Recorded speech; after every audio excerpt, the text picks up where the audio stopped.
Hey guys, tonight we step into a meadow where the air is just beginning to cool, and the geese are already gossiping louder than a reality TV reunion.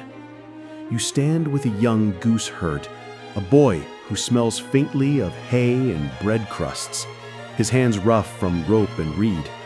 He isn't anybody special. Not a prince, not a knight, not the chosen one. Just someone who spends more time with honking birds than with people, which, honestly, might be the better deal. And you probably won't survive this, not because of dragons or battles or curses.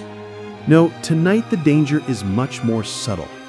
It's the way the story stretches and coils, pulling you further from your own worries, until your eyes get heavy and your body feels like it's sinking into the mattress. That's the kind of survival you're up against, staying awake long enough to hear the end. So, before you get comfortable, take a moment to like the video and subscribe, but only if you truly enjoy what I do here. Also, I'd love to know where you're listening from. Drop your location and local time in the comments. It always amazes me to see how this little storytelling circle spans across time zones, continents, and sleepless nights. Now, dim the lights, maybe turn on a fan for that soft background hum, and let's ease into tonight's journey together. The meadow smells of crushed clover, and you feel the soft give of earth beneath your steps. Around you, the flock shifts and murmurs, their white feathers glowing against the lavender sky. The gooseherd himself leans on a crooked staff, watching them with the patience of someone who has counted feathers more often than coins. He mutters, mostly to himself, though you're close enough to catch it. Geese have better company than kings.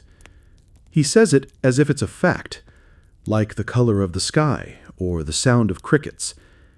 And there's something about the way he says it, half joking, half serious, that makes you believe him. The geese waddle and flap, occasionally stretching their necks like elongated question marks. One especially plump bird stares at you unblinking, as if it knows your browsing history. You look away. The boy's world is simple. Days in the meadow, nights by the hearth. But simplicity hides stories, like stones buried under grass. Folklorists often note how humble herdsmen in European tales become the dreamers, the visionaries, the ones who glimpse truths beyond their station. Some scholars argue it reflects the peasant's hidden wisdom in societies where nobles got the spotlight. Others say it's just wishful thinking, bedtime rebellion dressed in wool and feathers. The truth is somewhere in the mud between. And here, in this meadow, you feel it, a tremor beneath the ordinary. Not an earthquake, but a possibility. A goose nips at your ankle as if to punctuate the point. The horizon deepens to indigo. Smoke rises from a distant village carrying scents of wood and soup, while overhead, a thin moon slides across the sky like a coin over a magician's knuckles. The boy doesn't move. He gazes at the clouds as if they're hiding instructions, as if the whole night might lean closer and whisper something only he can hear. He stretches, yawns, and says, "I had the strangest dream last night." That's how it begins, quietly, without trumpets or heralds, just a boy, a flock, and a dream too peculiar to ignore. He scratches his head, as if embarrassed by it. You wait, because you already know the pattern. In fairy tales, dreams are never just dreams. The geese gather tighter, feathers brushing like turning pages. The meadow hushes. Even the crickets pause. Somewhere in the half-light, an owl coughs in its strange wooden voice. The boy lowers his voice.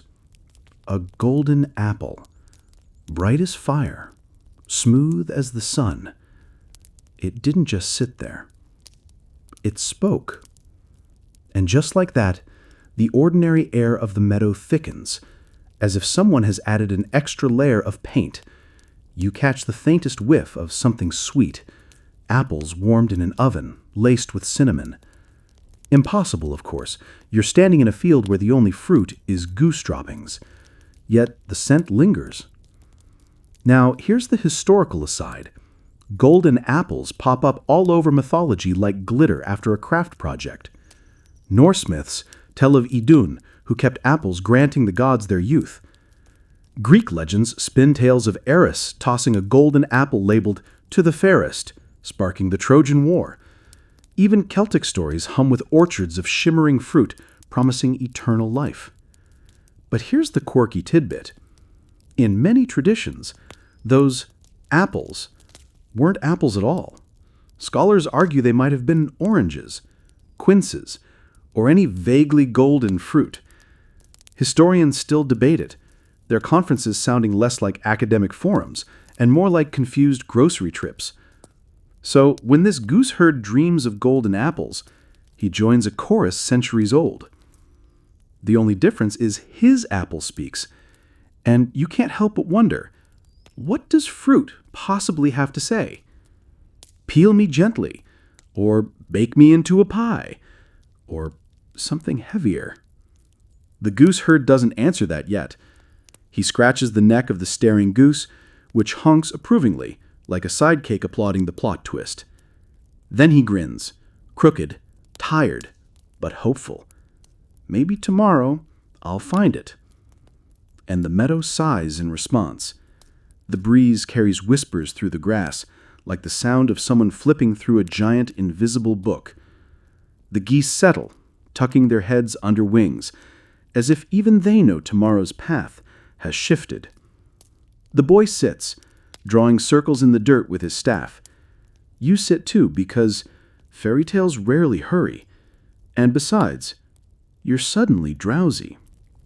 The meadow feels safer than any castle, and heavier than any pillow.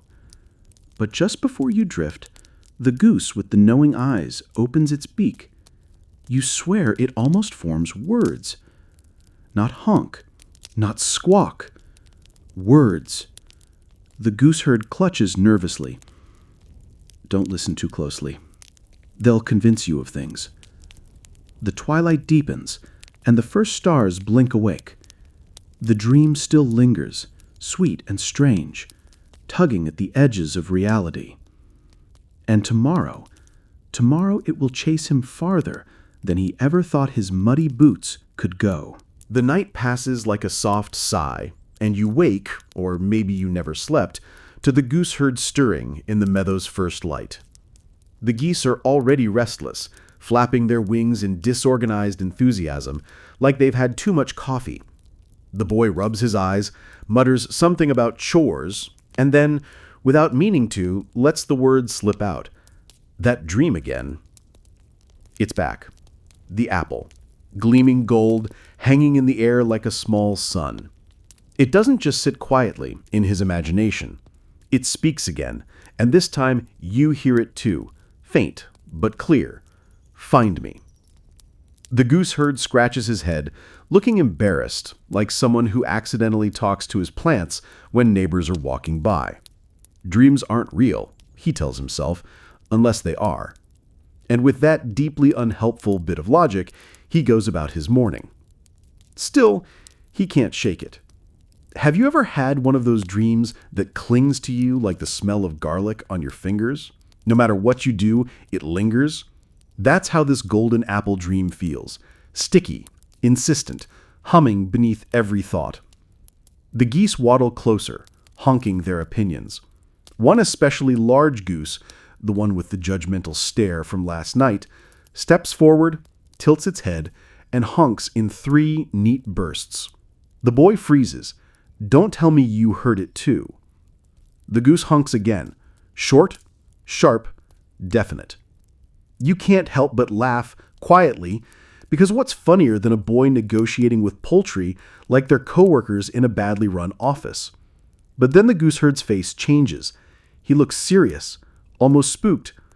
It's pointing me somewhere, he says, as if this is the most natural conclusion in the world. And here's where folklore scholars would raise their eyebrows. Animals guiding humans? Classic trope. From Odin's ravens to Aesop's talking foxes, storytellers across cultures give beasts the role of truth speakers. But here's the quirky fact. Geese aren't usually on that list. Dogs, cats, even owls get their moments of wisdom, but geese? Folklorists argue whether their sudden cameos are satire, symbolism, or just proof that medieval authors had a weird sense of humor. Some even debate whether geese were once considered sacred messengers. The Romans, after all, credited geese with saving their city by honking at night when invaders crept up the Capitoline Hill. So perhaps, in some faint ancestral echo, this goose isn't random at all. The boy doesn't know any of that. He just knows one bird is staring at him like it has stock options in his destiny. And you start to wonder if this whole flock has been on it from the beginning. Fine, says the gooseherd. Lead the way. The goose hunks once, short, satisfied, and turns towards the hills. The boy hesitates. His staff trembles slightly in his hand. He looks down at his worn boots, patched more times than you've hit remind me later on a software update. I can't just leave, he mutters. Who will watch the flock? The goose gives him a look that says, seriously? Then hunks again. Short, sharp, definite. You can't help but laugh, quietly, because what's funnier than a boy negotiating with poultry like they're coworkers in a badly run office? But then the gooseherd's face changes. He looks serious, almost spooked.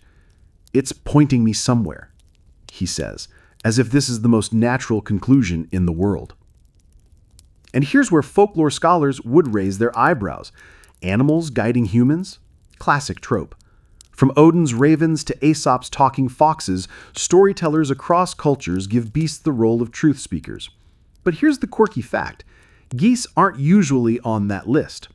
Dogs, cats, even owls get their moments of wisdom, but geese? Folklorists argue whether their sudden cameos are satire, symbolism, or just proof that medieval authors had a weird sense of humor. Some even debate whether geese were once considered sacred messengers.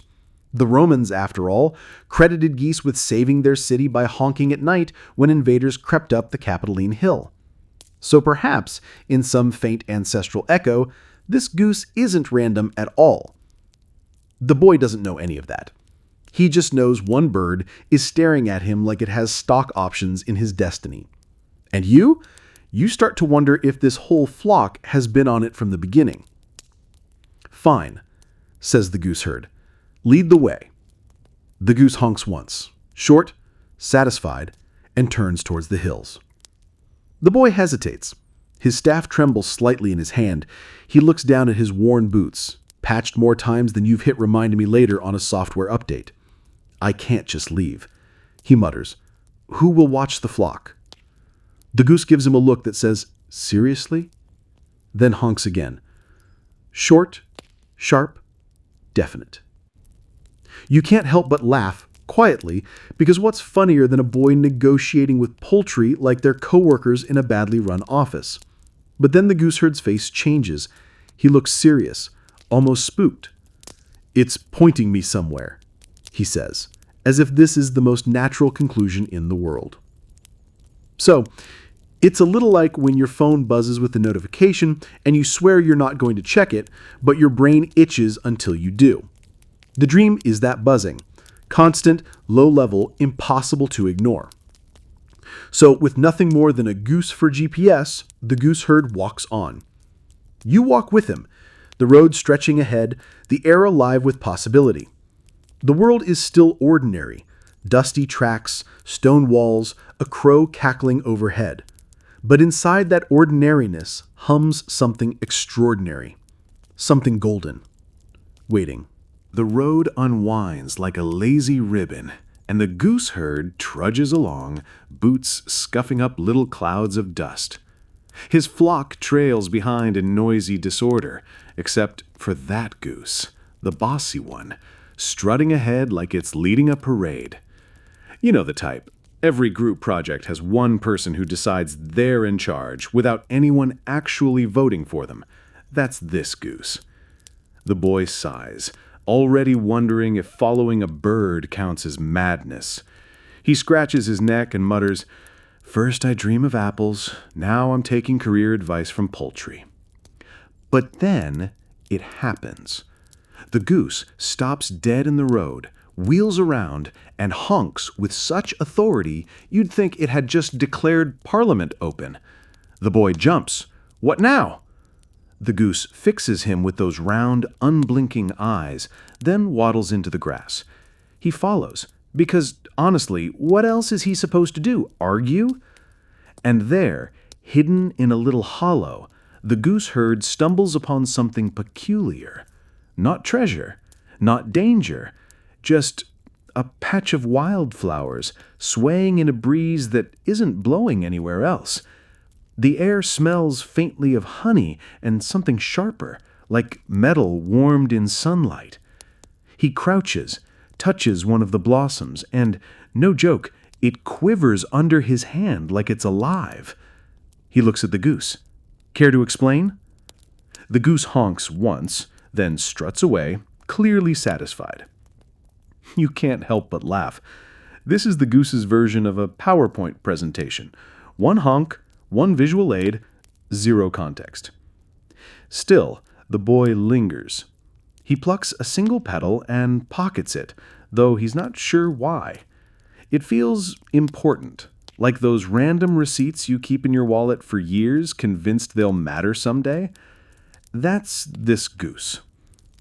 Here's the folkloric fact. Animals that talk, or nearly talk, often reveal secret paths or treasures. In grim tales, it's usually birds, foxes, or wolves, but goose? Rare. A few scattered fables do mention them, usually as noisy alarm systems. Some scholars argue that when geese suddenly do talk in a tale, it signals a liminal space, the crossing between ordinary life and the magical realm. The quirky tidbit, in medieval Europe, geese were sometimes trained as guards, literally yard security with feathers. Travelers wrote about them being more reliable than dogs. Imagine sneaking into a castle and being caught not by snarling hounds, but by furious honking.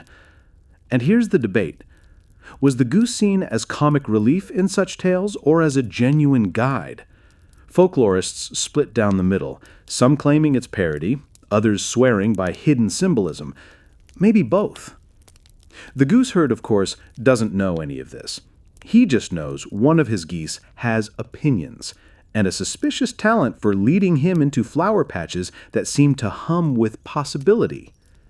He straightens, stretches his back, and sighs. Well, if the goose says so. The road ahead is long, the sun climbing higher, but something inside him has shifted. It's not just about following a dream anymore. It's about trusting that even the strangest guides, even a feathered one with a superiority complex, might be steering him towards something that matters. And you feel it too, like you've been nudged one step deeper into the story. The geese honk in chorus, impatient, and the boy chuckles. All right, I'm coming."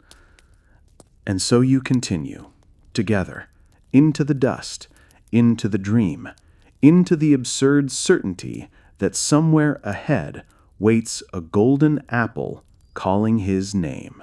The road is no longer a neat country lane, but a restless thread unraveling toward the hills.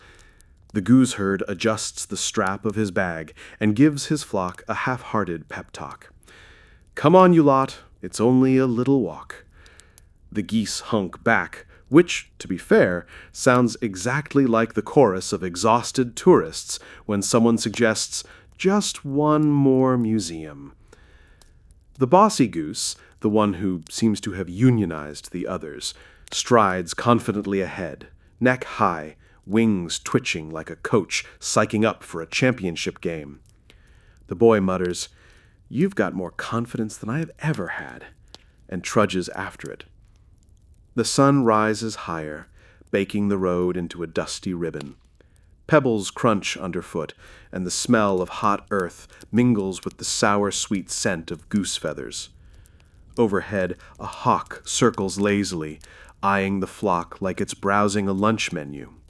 The gooseherd claps his staff against the ground. "Don't even think about it!"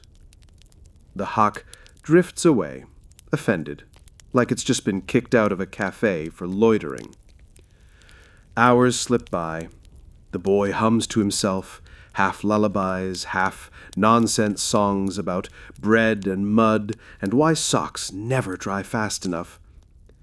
You trail beside him, and the road feels longer than it should.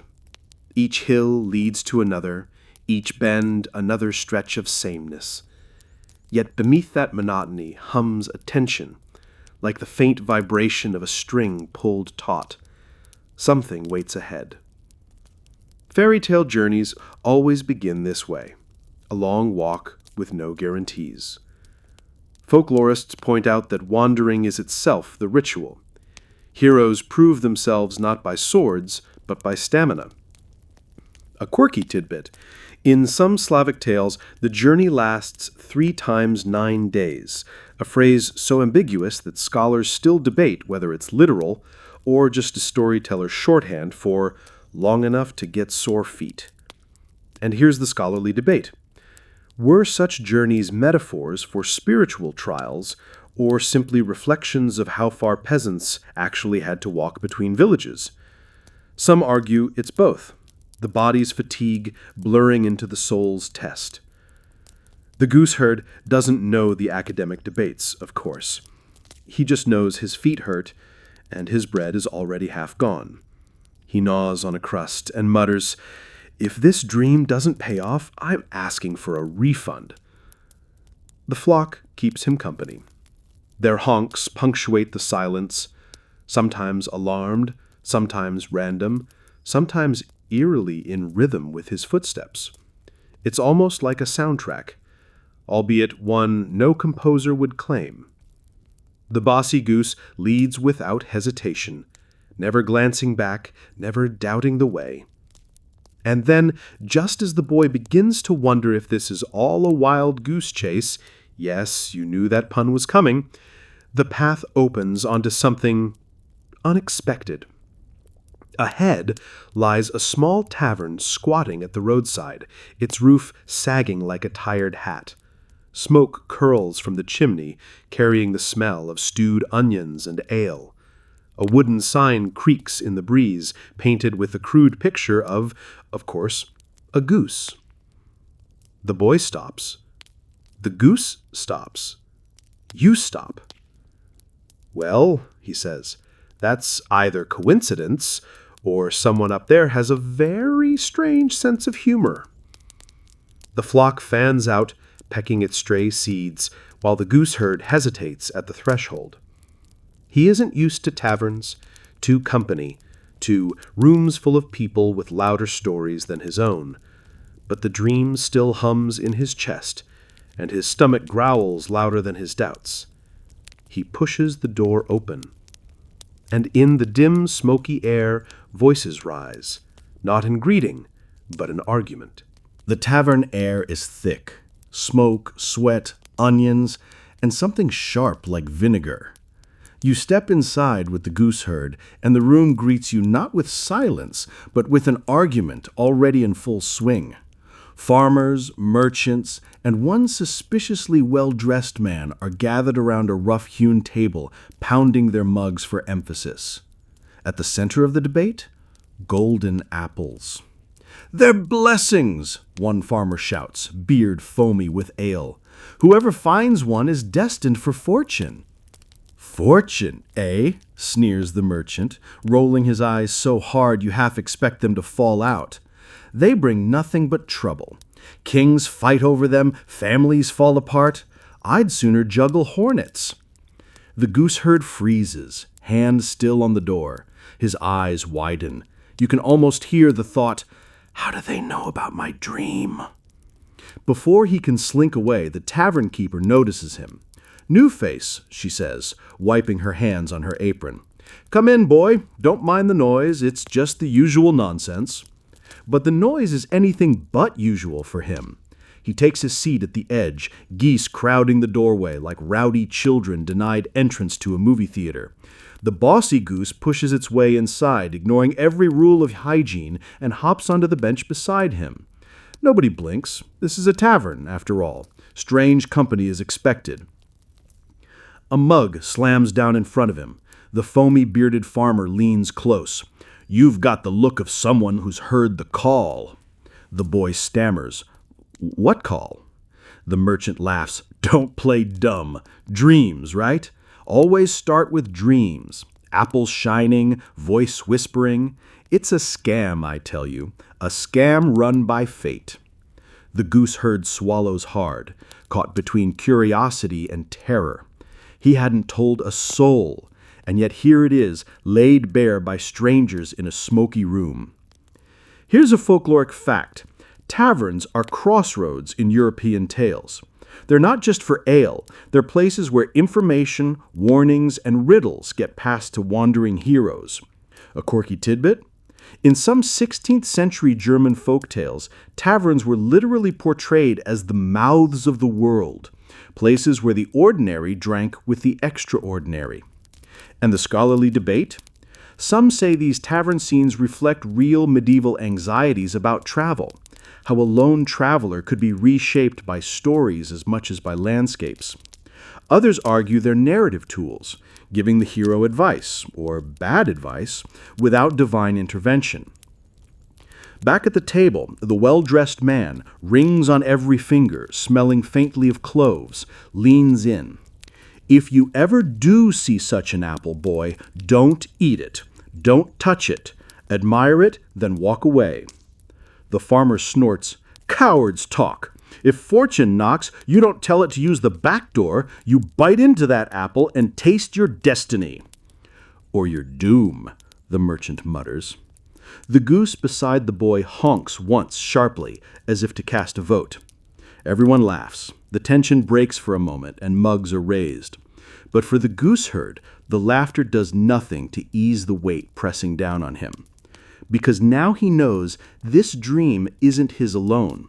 Others have walked this path, others have argued these same arguments, and none of them seemed particularly certain whether the apple leads to joy or ruin. The boy grips his staff. "He will find out for himself," he whispers. Nobody hears, except the goose. And you. The tavern door swings shut behind you, and the noise of arguments fades into a muffled hum, like bees buzzing in a distant hive. The gooseherd takes a deep breath of clean night air, relieved to leave the smoke and suspicion behind. His geese shuffle close around him, feathers brushing his legs, their warmth oddly reassuring. The bossy goose honks once, jerks its neck toward the road, and struts forward with a confidence that says, "Trust me, I have a plan."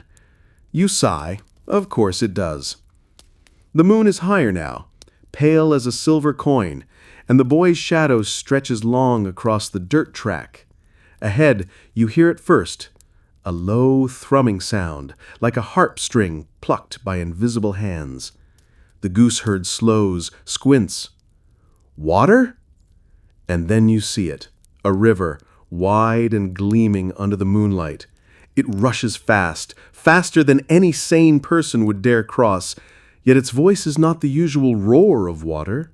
It sings. Notes rise and fall, harmonies weaving through the night air. The current is a song, low, haunting, beautiful. The boy edges closer, cautious. Pebbles crunch underfoot. The geese mutter nervously, wings half lifted. The river's melody shifts, as if it notices you. A wordless tune, but you feel the meaning slip into your boons. Cross, but pay the toll. The boy frowns. "What toll? I've got no coin." The goose waddles up, hunks twice, and pecks gently at his hand. He sighs. Kindness, then? Here's the folkloric fact. In countless traditions, rivers are boundaries between worlds, the living and the dead, the ordinary and the magical.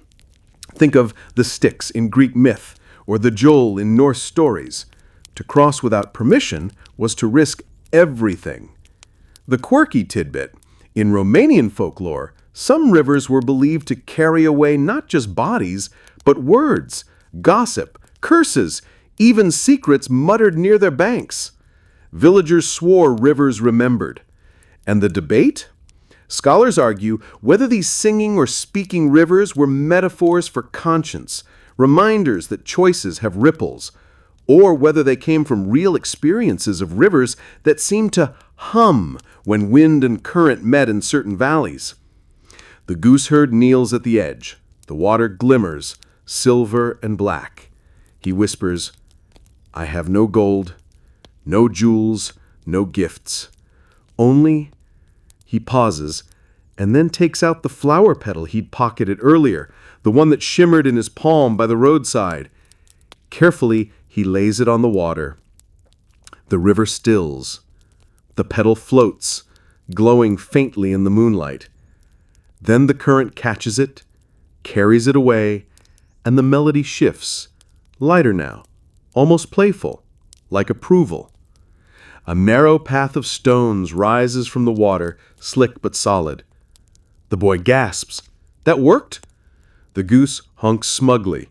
You roll your eyes. Of course it did. Step by careful step, you and the gooseherd cross, the river's song surrounding you like a lullaby. The geese flap and fuss, but follow bravely, webbed feet slapping the stones. Halfway across, the boy glances back. The tavern, the road, the ordinary world, they already look smaller, dimmer. Ahead, the far bank glows faintly, grass shimmering with dew that seems touched by starlight. When his feet touch the other side, the stones sink back into the river. The music fades, leaving only the rush of water. The boy exhales, trembling. No turning back now. And he's right.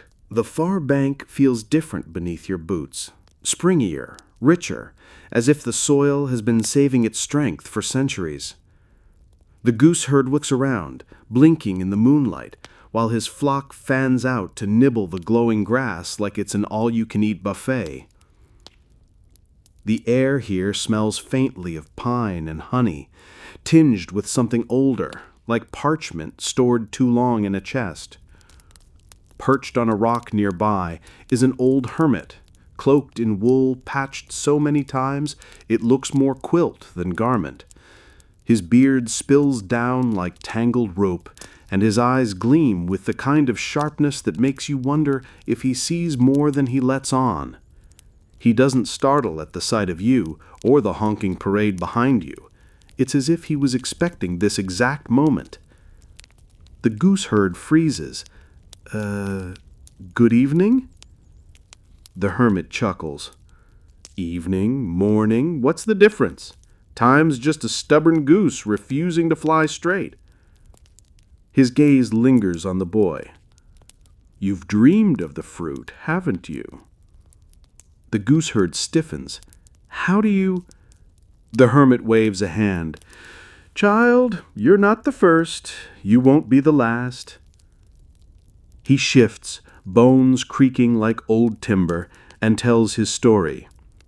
"Long ago," he says, "there was a king who sought the golden apples to prove his worth.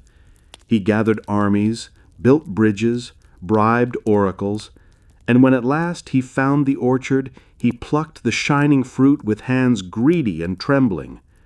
He took one bite, and that one bite was enough to unravel everything. His kingdom fell to quarrels, his children scattered, his throne rusted beneath ivy." The boy swallows hard. "So they're cursed?" The hermit shrugs. "Cursed? Blessed? What's the difference if the heart is crooked?" Here's the folkloric fact. Golden apples often straddle that line. In Greek myths, they spark wars or grant immortality. In Norse sagas, they keep gods young. In Slavic tales, they vanish nightly, stolen by birds of fire. Always, they are double-edged gifts. The quirky tidbit? Some medieval manuscripts describe kings who displayed gilded apples on their banquet tables, not to eat, but to dazzle guests. Archaeologists argue they might have been literal ornaments, proof of wealth rather than food. And the scholarly debate? Did these apples symbolize temptation like Eden's fruit, or did they stand for unreachable perfection, a glittering promise that mortals were never meant to hold?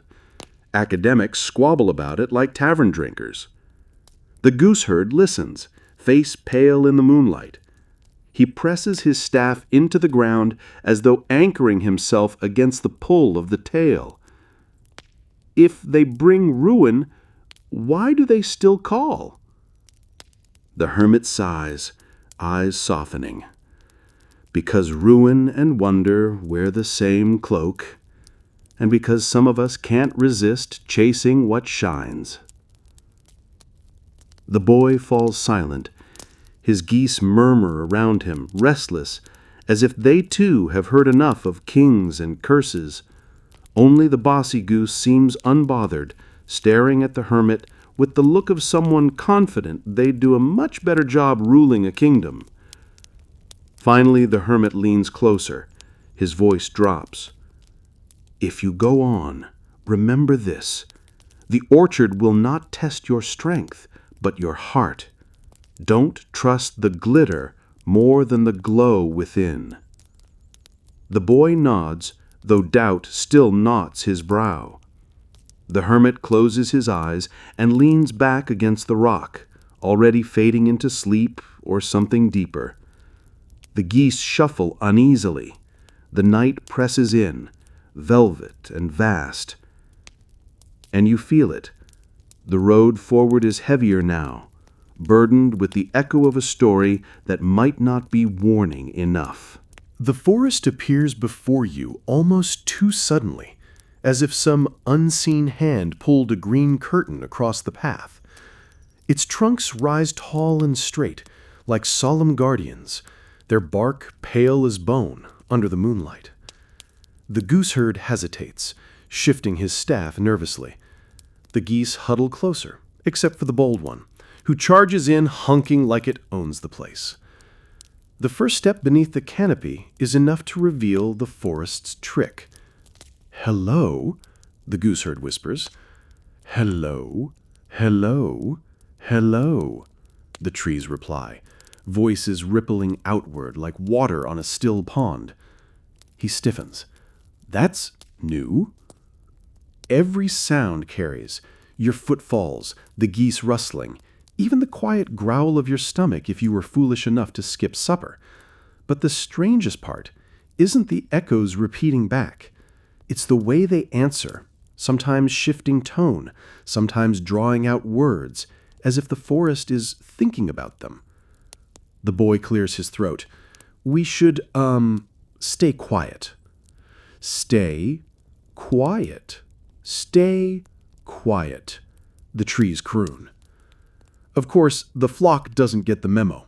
One goose lets out an indignant honk, which is promptly answered by 20 honks bouncing between the trunks, growing louder, more absurd, until the forest itself sounds like it's hosting a goose opera. The gooseherd covers his face. We're doomed. It's funny, but there's unease in it too, because this is no ordinary echo. It feels like being listened to, weighed, maybe even judged. Here's your history note. Forests with voices show up in folklore across cultures. The Norse spoke of Mimimida, a world tree that murmured truths. In Irish legend, groves could whisper omens. And in grim tales, enchanted woods often punish liars by speaking their secrets aloud. The quirky tidbit? In the 17th century, travelers actually reported talking forests in parts of Italy and Spain. Turns out, some rocky valleys naturally bounced sound in such a way it seemed trees themselves were answering. Folklore happily filled the gap where science hadn't. And the scholarly debate? Whether forests in these tales represent nature as a moral judge, or simply the subconscious mind given a leafy stage. Some argue it's ecological memory, Others say it's psychology dressed in bark and moss. The gooseherd stops and tries again. Carefully. We mean no harm. No harm. No harm. The trees echo, softer now, almost approving. You realize words matter here. Every phrase is magnified, fed back to you with a weight that can turn careless mutterings into curses. The gooseherd looks stricken, clearly worried he'll blurt something foolish like, "I wish I'd stayed home with normal potatoes," and doom you all. The bossy goose honks once, clear and decisive. The forest repeats it exactly. One honk, no more, no less. For once, the goose beams smugly, as though the entire enchanted woodland had just agreed that it, indeed, is in charge. The boy exhales, whispering with exaggerated care. One step at a time. One step at a time. The forest breathes back, this time like a lullaby. And so you move forward, carefully weaving words like stepping stones, aware that here, in the forest of echoes, silence can be safer than speech, and every syllable shapes the path ahead.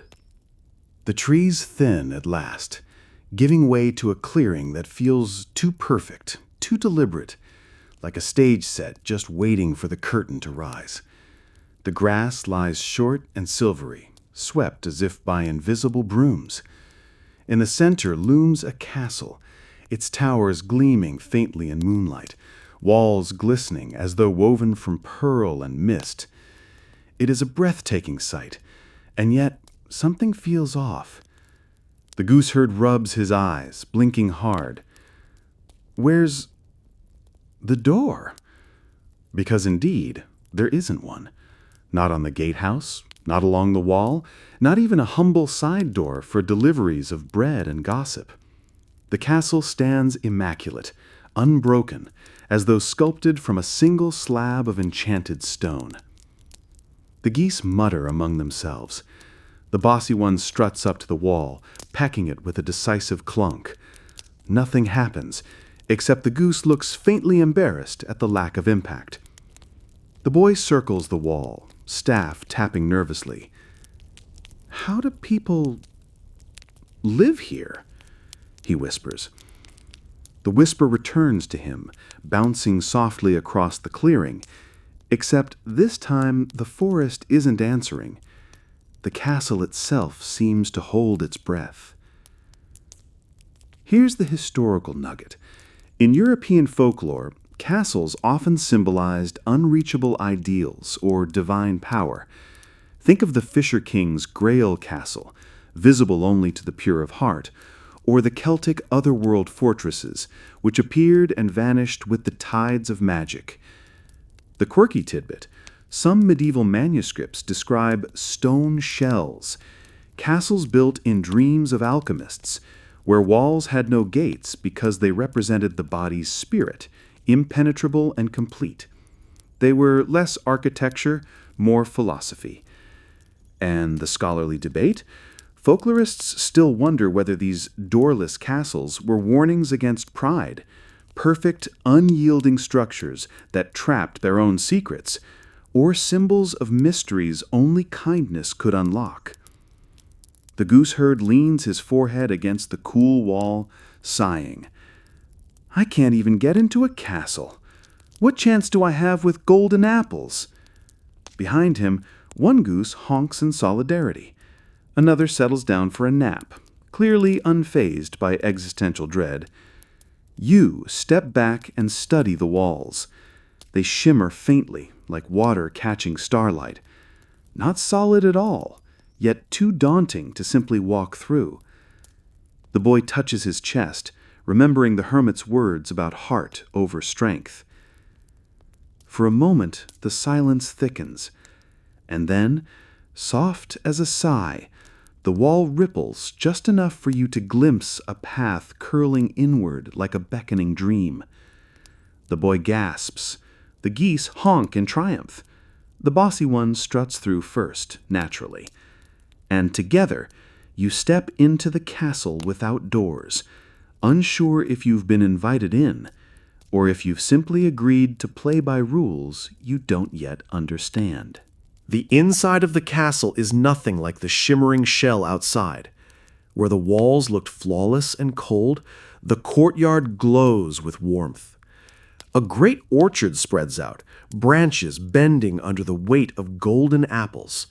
They glow softly, not like harsh firelight, but like lanterns wrapped in silk. The air smells sweet, honey, cider, and something sharper, like lightning on stone. The gooseherd freezes mid-step. "It's real."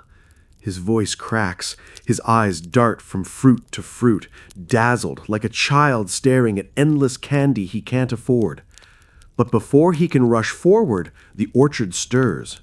From beneath the largest tree pads a lion, not roaring, not savage, but quiet as a shadow. Its mane glimmers with streaks of silver, as though moonlight itself got tangled in its hair. Its golden eyes rest calmly on the intruders. The geese immediately panic, scattering behind the gooseherd like feathery bowling pins, all except the bossy one, who plants itself in front of the boy and lets out the most stubborn, unimpressed honk in goose history. The lion blinks. If lions could smirk, this one does. It settles at the foot of the tree, tail flicking lazily. The boy grips his staff. "Do we fight?" The lion rumbles, not a growl, but a sound like low thunder. And in that rumble, you almost hear words. Not fight. Speak. Here's the historical threat. In myths, guardians of treasures often appear not to destroy, but to test. Greek stories gave us Ladon, the serpent who coiled around the tree of golden apples in Hera's garden. Norse legends spoke of dragons hoarding gold, though many believed the beasts weren't meant to be slain, but understood. The quirky tidbit? Ancient bestiaries sometimes described lions as noble judges. They were thought to sleep with their eyes open, guarding wisdom even in dreams. Monks painted them not as predators, but as teachers. And the scholarly debate? Were such guardians metaphors for conscience? The voice that demands you weigh your choices before reaching for glittering rewards? Or were they reminders of the natural world standing between humans and their endless greed? Scholars argue, but the golden apples don't answer. The gooseherd swallows, stepping forward. His shadow trembles across the orchard. "I don't want to steal. I want to understand." The lion's eyes soften, pupils widening. It doesn't move, but its tail brushes the earth in a slow rhythm, like approval. The orchard hums faintly, leaves trembling, though no breeze stirs. Behind him, the bossy goose hunks again, as if taking credit for successfully negotiating peace with a lion. The boy drops to one knee, lowering his staff. He bows, not the groveling bow of a servant, but the careful, awkward bow of someone acknowledging a power he doesn't wish to abuse. The lion yawns, a cavern of teeth and calm darkness. Then, curling like mist, it settles at the foot of the tree and closes its glowing eyes. Not gone, not defeated, but allowing. The orchard glitters, waiting. The gooseherd lingers at the edge of the orchard, heart hammering like a drum in a village square. The golden apples gleam from the branches, each one glowing as if lit from within. He reaches a trembling hand toward the nearest fruit, but the weight of the hermit's warning and the lion's steady presence holds him back. You can almost hear his thoughts. If I take one, what happens to me? What happens to them? The geese cluster nearby, gossiping in low honks. The bold one waddles forward, stretching its neck toward a low-hanging apple with a clear, "Oh, I'll just do it then" attitude. The boy swats the air gently. "Don't you dare." His voice echoes through the orchard. The lion opens one eye. The geese retreat, grumbling, but wisely. The boy exhales. "Why do I want this so badly?" he asks the knight, though you're not sure if he expects an answer. Here's your historical anchor. In folklore, temptation isn't always about hunger or greed. It's often about identity. Consider Hercules, whose labors included stealing golden apples. He didn't need them to live, but the act proved his worth as a hero. The fruit wasn't nourishment, it was validation. The quirky tidbit: in some old Slavic stories, heroes who stole golden apples weren't praised at all. They were punished for vanity. Sometimes the apples turned into ashes in their mouths, or worse, they sprouted wings and flew away cackling. Yes, laughing fruit. Nature has a sense of humor. And the scholarly debate? Folklorists disagree whether such tales warn against ambition or celebrate it. Is reaching for the apple hubris or courage? The argument has no neat answer, which is probably why the fruit still shines in so many tales. The gooseherd grips his staff with white knuckles. If I take it, I'm just another greedy king. If I don't, I'll never know what might have been. It's the kind of temptation that eats at you slowly, not loud like hunger pangs, but quiet, insistent, like a song you can't stop humming. The boy closes his eyes. His fingers hover inches from the nearest apple. He can feel its warmth, like holding sunlight. Behind him, a goose sneezes. The tension snaps for a moment, and the boy chuckles nervously, shaking his head. Even now, you remind me I'm ridiculous. The lion's breathing is steady, its chest rising and falling, watching, waiting. The gooseherd lowers his hand. Not yet. Not until he knows whether the fruit is meant for him, or if it's simply meant to teach him restraint. The orchard hums, quiet and golden, as though holding its breath. The orchard feels denser now, every branch heavy with possibility. The gooseherd paces beneath the golden canopy, torn between desire and dread. His geese trail behind him like a feathered jury, honking their split opinions. One goose seems all for seizing glory, another just wants a nap in the grass. The bold one, naturally, still insists it could handle this better than him. At last, the boy sighs. There has to be another way. His voice is soft, but carries, and the orchard answers, not with echoes, but with a low, chiming riddle. One cannot eat the sun alone. One cannot guard the stars alone.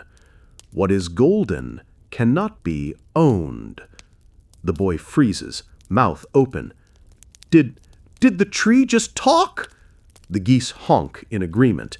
The one sounds suspiciously like laughter. Here's your folkloric fact. Riddles tied to treasures are as old as storytelling itself. In African Anansi tales, tricksters solve puzzles to win food or freedom. In Norse sagas, the god Odin wins wisdom by trading in riddles. To approach magic fruit, you often need wit, not weapons. The quirky tidbit. In some Georgian folk tales, golden apples actually refuse to be picked unless 2 or more people touched them at once, as if the fruit itself wanted teamwork. Imagine a magical produce aisle with a 2 hands minimum policy. And the scholarly debate? Some argue these sharing riddles reflect agricultural truths. Harvests always belonged to the community, not the individual. Others believe the riddles were moral mirrors, teaching listeners that selfishness leads to loss. The gooseherd presses a palm to the tree. Not mine alone, ours. He looks at the geese. Do you want to help? The flock stares. The bold goose waddles forward and stretches its neck to touch the bark. Another goose shuffles in. Soon, all press closer, feathers against trunk. A ridiculous but strangely moving sight.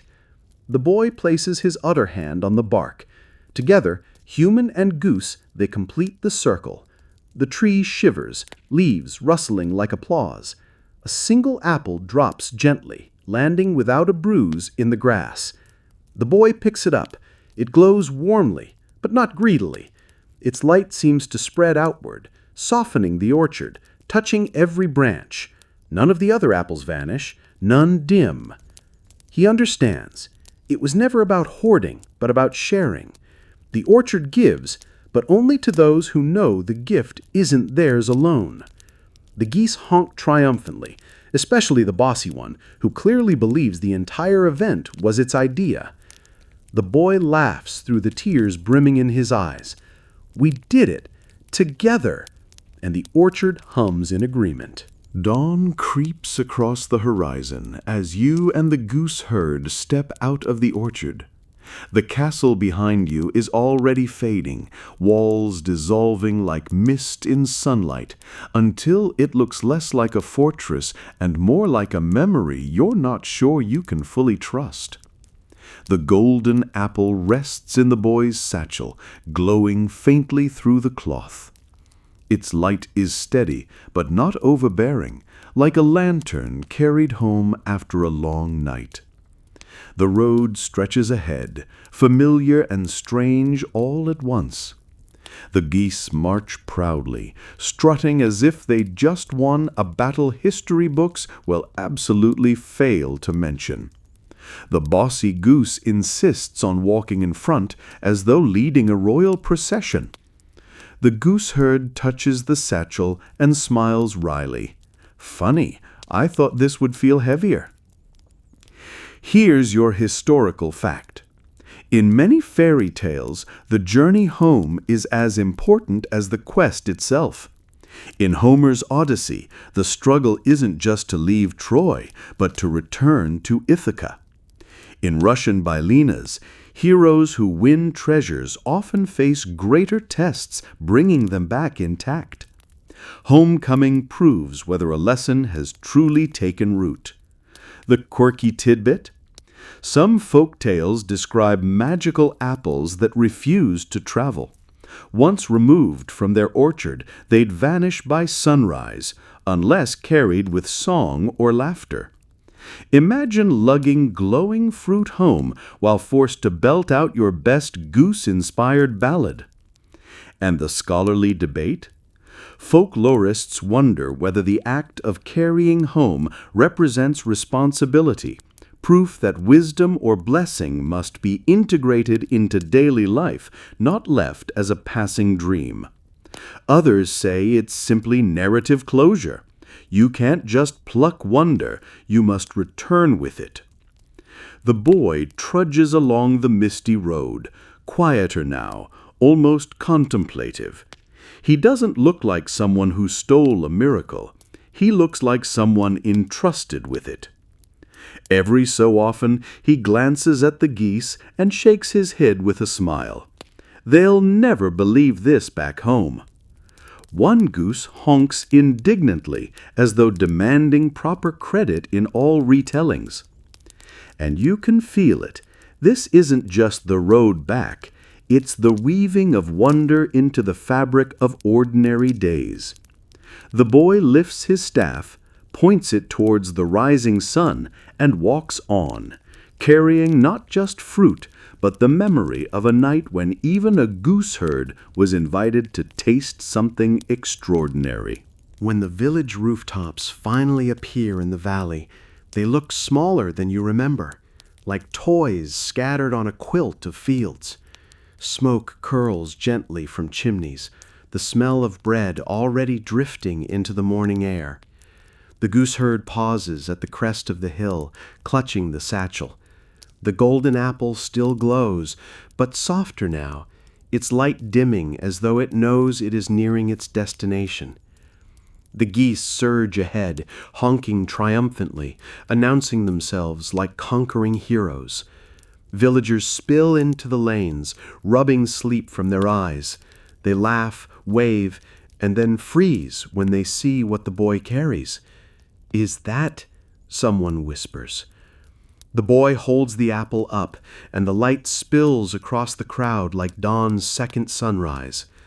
Children gape, farmers bow their heads, and one old woman wipes her eyes, murmuring that she never thought she'd live to see such a thing. The gooseherd shifts awkwardly. It isn't mine," he says. "It belongs to all of us." Here's your historical anchor. In folk tradition, treasures often change entire communities, not just individuals. Tales from Scandinavia tell of wells that flowed only when villagers shared them. In West African stories, magical drums or calabashes brought abundance but demanded fairness in return. The quirky tidbit? In some medieval European villages, golden apples weren't fruit at all. They were polished brass orbs hung on church altars during festivals. The shine symbolized shared blessing, not personal wealth. And the scholarly debate? Did these stories of communal gifts arise to reinforce cooperation in harsh times, or do they hint at deeper collective dreams, that wonder itself belongs to everyone? Scholars still wrestle with whether such tales were moral lessons or memories of rituals long forgotten. The villagers don't debate, they simply gather. A circle forms, wide and humble. The boy places the apple in the village square, where its light touches everyone equally. The geese stand guard like feathery knights, though one promptly begins pecking at crumbs someone dropped nearby. For the first time, the boy feels no burden, no gnawing temptation, just relief and a kind of quiet pride, not the pride of ownership, but of belonging. The village hums with a new energy, as though golden light has seeped into the very soil, promising better harvests, calmer nights, sweeter dreams. The gooseherd leans on his staff, smiling faintly. He came home not with riches, but with something that changed how everyone saw the world, and maybe how they saw him too. Night falls again, but it feels different now. The village glows with lamplight and laughter, though no lamp shines quite as warmly as the apple resting in the square. It no longer blazes, it flickers softly, like a hearth fire, steady and comforting. People drift past to sit near it, whisper wishes, or simply stare. Even the most cynical farmer admits he sleeps easier knowing it's there. The gooseherd lies in the grass nearby, his flock curled like fluffy sentries. The bold goose snores outrageously, as though it personally carried the apple all the way from the orchard. The boy laughs quietly and lets the sound fade into the starry night. He doesn't crave the apple anymore. Instead, he dreams of the road, of rivers that sang, forests that listened, lions that judged, and a castle with no doors that somehow opened anyway. The apple wasn't the treasure. It was the proof that wonder existed, and that even a gooseherd could find his way to it. Here's the folkloric fact.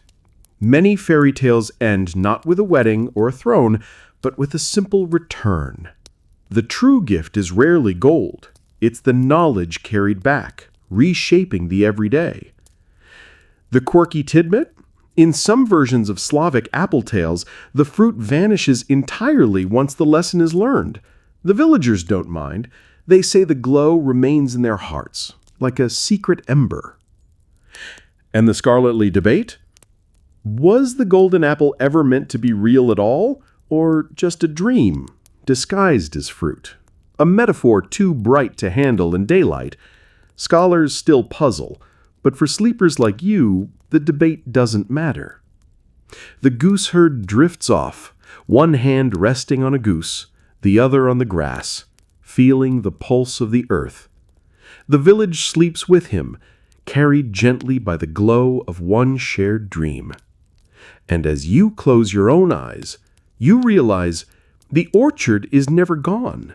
It lingers in your breath, your heartbeat, the hush of night. And now, as the story settles into stillness, let yourself do the same. Breathe slowly, letting each inhale soften the edges of your thoughts, and each exhale loosen the day's remaining knots. Imagine the meadow around the sleeping village, the grass swaying gently, the geese murmuring like distant waves on a calm shore. The golden apple's glow dims, not disappearing, but dissolving into the stars above, until the night sky itself feels like an orchard of light. The sounds around you blur into comfort, the hush of leaves, the quiet crackle of a distant hearth, the low hum of silence. Every detail fades, and in its place rises a blanket of calm. The gooseherd sleeps deeply, no longer worried about what he lacks, only grateful for what he has found. That gratitude is contagious, and you feel it too, warming your chest, slowing your pulse, grounding you gently in the present moment. Let yourself drift, as though you are a feather settling onto soft grass, as though the night itself has been waiting patiently for you to rest. There is no more journey, no more riddle, no more orchard to reach. Only quiet, only peace, only the easy rhythm of your breath, steady as a lullaby. The golden orchard is behind you now, but it glimmers faintly in memory, ready to return whenever you need it, whenever sleep calls you back into dream. Good night, traveler. May your dreams be gentle, your rest be deep, and your heart carry the glow of golden apples until morning comes.